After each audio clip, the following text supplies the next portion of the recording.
right, Mr. Morris, this week in auto history, besides me. Yeah, buddy. So this week in auto history, back in 1917, and I did not know this, Ford begins production. Well, then you probably drove one of these.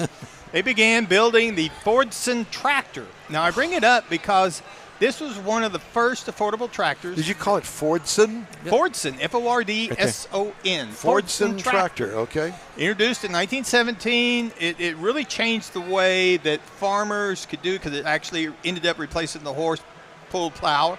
Had a 20 horsepower, 4-cylinder engine. It was lightweight, all metal, including the wheels. And it was actually produced in the United States, the UK, and in Ireland up until 1964. And it really changed things as far as agriculture and industrial machinery goes.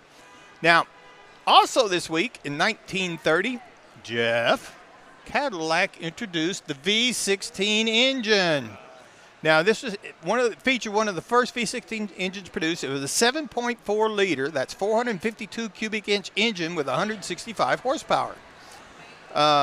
It was really had a lot of accolades for how well it ran, how smooth it ran, and for the refinement. So it was coming up into the Depression, so it kind of limited sales.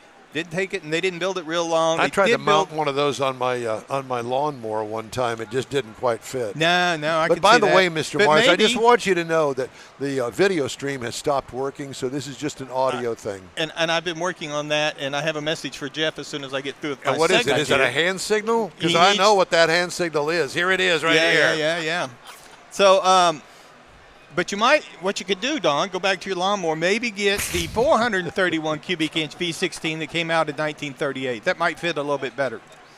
So also this week in 1955, General Motors introduced the legendary small block Chevrolet. 265. 265, that's correct. Had up to 180 horsepower. And really what makes this significant, because for the 55, 56, 57, I mean, those were some classics that Chevrolet built. With the small block, they made the engines bigger, and it really changed, particularly hot rodding and the way that we look at things like that.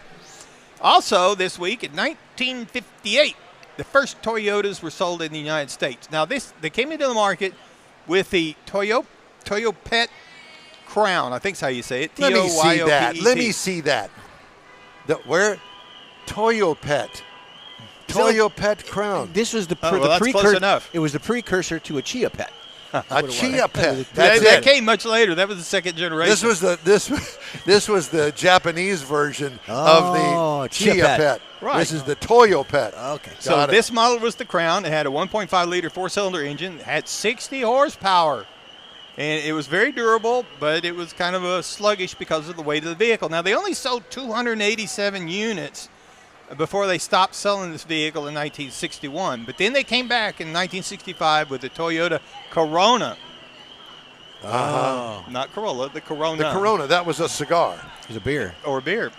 So anyway, they felt this was better suited for American roads, and that began Toyota's long-term success. I mean, they've become Is this a long feature that you're going to do today? I can make it long. I know. Well, you're doing that already.